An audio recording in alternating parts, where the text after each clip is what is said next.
पिताजी प्रणाम। माताजी प्रणाम। चुप चुप चुप।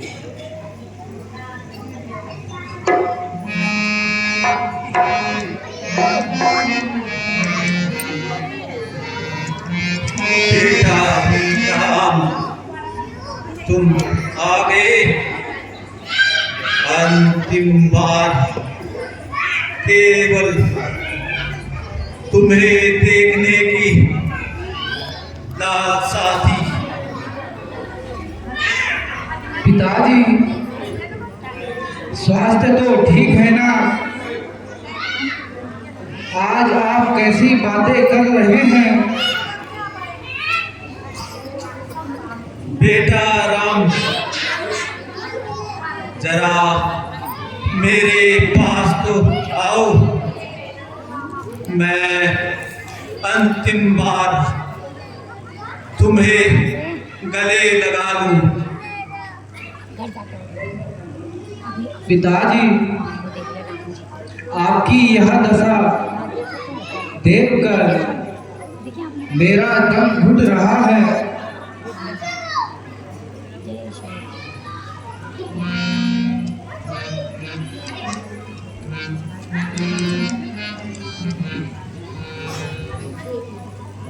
पिताजी, कैसे व्याकुल है मुझे माता बता दीजिए। पिताजी, कैसे व्याकुल है मुझे माता बता हुआ रात जो मुझसे क्षमा करा दीजो।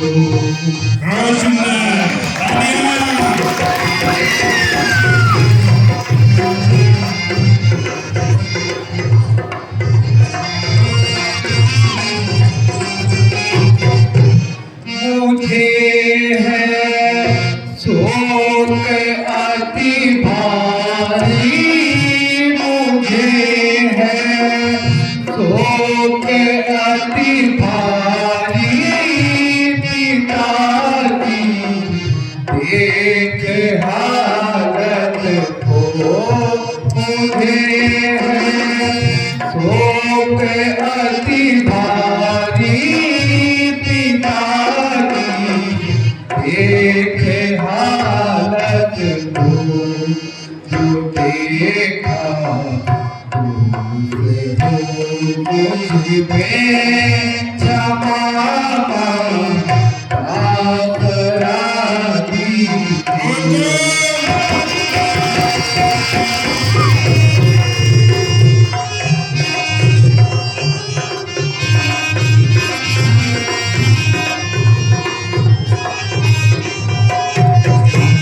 जो कारण कोपदायक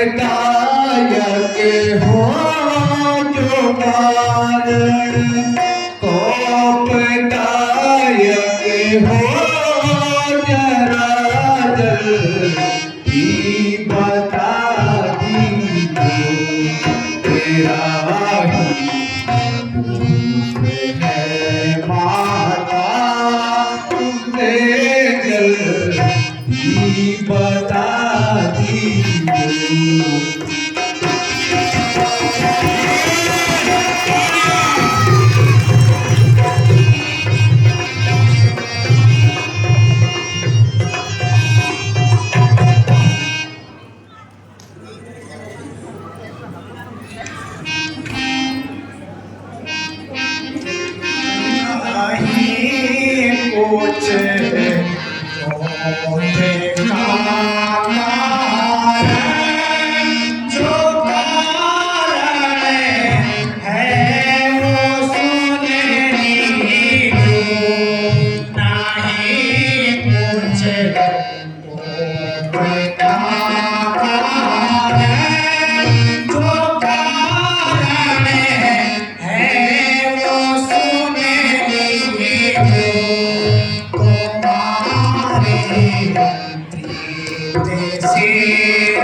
यूं तो बात कुछ भी नहीं है,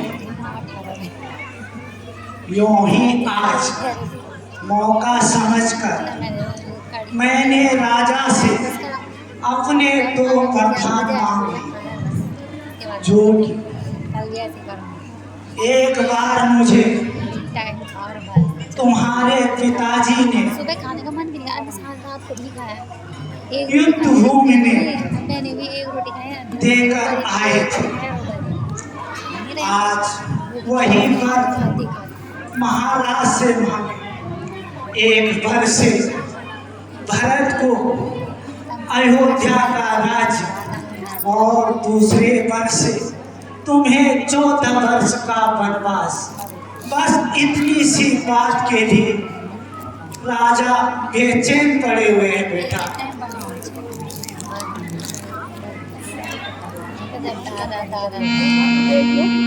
माता जी, बस इतनी सी बात के लिए पिताजी का दुखी होना उचित नहीं है। यह तो एक साधारण सी बात है। भरत तो मुझे अपने प्राणों से भी प्यारा है।